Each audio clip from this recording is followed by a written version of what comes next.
Part 18 of Haunted by Chuck Palahniuk. So Miss America is covered in cat scratches and she's rocking back and forth in the foyer, worried about a specific disease called cat scratch fever that affects pregnant women. She's worrying about it. She's like, I don't feel good. I think I have a fever. I don't feel good. And then someone's like, yeah, that's probably cat scratch fever. If you keep feeling like that, that's a real bummer. The missing link looks over at the Countess Forsyte and asks, so who did you kill to get here? Seems like we're all here because we did something pretty bad in the outside world because, you know, humans are animals. So everything that was finally fixed in the theater is now broken again because people kept sabotaging things. So they no longer have heat, none of the washers are working, and the toilets are flooded again. So the missing link goes on to say, our humanity isn't judged by how we treat other humans. It's how we treat animals. In this day and age, human rights have become stronger, and the peak of our culture is definitely stagnant right now. The way of life is, you know, growing and evolving. But you see, animals are the last real victims. They're the ones without a say. Animals are the last victims in prey. And animals is how we define humans. And without animals, there is no humanity. And we need to find a way to expose, to channel our animalistic behaviors in this world. At this point, Miss America notices a fluid coming out of her body, and the missing link looks over at her and says, your water just broke, and you have a bacterial infection. Probably that cat scratch fever. Miss America then kind of freaks out and gets up to go in her room by herself and lay down. She wasn't feeling well. And ever since Director Denial finally found the remains of Cora Reynolds, she no longer cried, but instead she silently followed Miss America around the theater since then, quietly, watching, waiting. And when Miss America got up to go be in her room alone, Director Denial waited for her to go out of sight and then followed closely behind. And everyone sat there, waited for something to happen. A scream, a thud, a noise. Everyone was aggressively taking notes about everything that was going on right now, muttering to themselves, cat scratch fever, Director Denial, this and this. And then Agent Tattletale looks over at the missing link and says, to test your own theory, who did you kill to get here? A story about the missing link. So as we know, all these backstories are really bizarre. And our story opens up in a bar, sitting at a table between the two of them. Mr. Missing Link is on a date with this girl from the university. She is a student. Her name is Megan something, and that is how she is referred to in the entire story. Is like he couldn't care less about what her last name is. It's just Megan something said this, Megan something said that, and the missing link was there on a date. So Megan something is studying cryptozoology and the history of specific culture. And she was really intrigued by the missing link, who is from the Chula tribe, a tribe of Native Americans who have a specific look about them. And the missing link just sat there kind of listening to her questions. She didn't ask anything like personal about him. It felt like an interview, and he just like took it. He knew what she was doing. He's used to this. Nobody cares about men like him. He looks a specific way. And then she goes on in her drunken state to describe what was attractive about him and what was off-putting about him. And the narrator says, men like him has had to listen to worse to get a piece of dad ass. And he was going to put up with it, listening to what she had to say. He didn't care about what she had to say. She didn't care about him personally. They were there on a mission. He knew what he wanted, and she knew what she wanted. He wanted to get some, and she just wanted answers about her thesis. And the Chula tribe, the book describes, the men are very hairy. They have very thick eyebrows, thick wiry hair, and their nose and their chin, they have like a very phallic looking nose.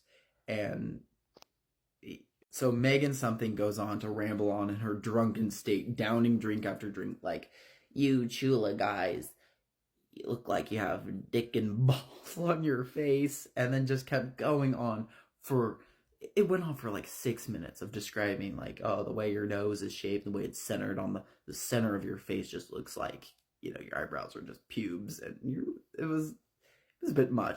And the missing link didn't bat an eye. He just like, mm, mm-hmm. And then she just kept rambling on and on and on, asking him, have you heard the Latin word this, which meant like werewolf? Have you ever heard the Latin word this, which meant like transformation or something? Have you ever heard of Gigantopithecus? Have you ever heard of Bigfoot? Have you ever heard of werewolf? Missing link just sits there. Have you ever heard of hypertrichosis? Which means it's a condition that where hair grows out in all your pores, making you look like a werewolf. Missing link just sits there. Have you ever heard of this Latin word, which was an event of like a massacre on this tribe, blah, blah, blah. Missing link just sits there. Are you aware of the Chula tribe and the connection of the Bigfoot theory? See, Bigfoot, I believe, are like werewolf people. What I'm studying right now is a specific Native American group. There's these people out there that I believe during a menstrual cycle or a hormonal cycle, the people change into a different form of themselves. You see it a lot in anthropology. I study animals, and salmon, when they're in breeding season, the males are filled with so much testosterone that their jaw shape changes, that their form shifts a little bit, that they create more divots or more scales, or they slightly decompose. And specific wolf or blah blah blah other animal facts she threw out there, where during a menstrual cycle or a breeding period they transform slightly. There's a structure that alters during this cycle, and I believe that during my studies Bigfoot is a group of people who go through similar things. So like there's studies of the CSI, FBI. Forms of government are silencing specific groups out there who are known to transform based on menstrual cycle, breeding period, full moon, and all of this.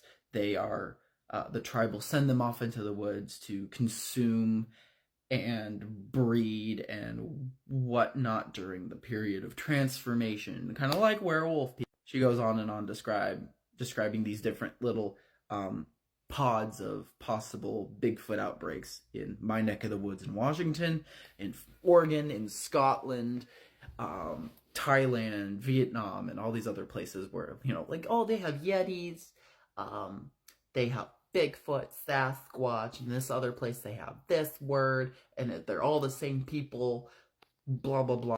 The missing link just listens. Did you hear about that plane crash going to Scotland, about the Chula tribe girl who was killed, and the black box had the last recorded voice of the airplane pilot, where he's like, oh, what are you? What is that? And then this roaring, and then the plane crashed.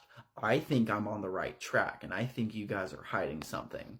Missing link just listens. She just goes on and on and on about her theory about the specific hidden group of people that transform into Bigfoot, and like there still exists out there. They're still out there, and she's down to try to find it. She found a place to possibly stay to do her research within the Chula tribe on the reservation, and she really wants to get close to the tribe somehow, but people kind of know why she's there, and they're kind of messing with her about it. The missing link just listens, and he's like, not really answering all the random things she's throwing at him. He's just like, whatever, dude. She doesn't care about me. She's just here to get answers. And then he finally says, after she does her whole 45-minute spiel on what she's doing, he's like, yeah, the girl on the plane, that was my younger sister. And there's nothing else to say about it. And then as she gets more drunk, she's like, oh, well, I just got a call. It looks like the place I was supposed to stay at completely fell through. I'm gonna have to find a place to stay. And he's just like, I got a place for you to stay. Oh, I'll tell you everything you need to know. You can come back to my place. And I think you're onto something. And they left with each other, and that pretty much was the end of the story. That's it.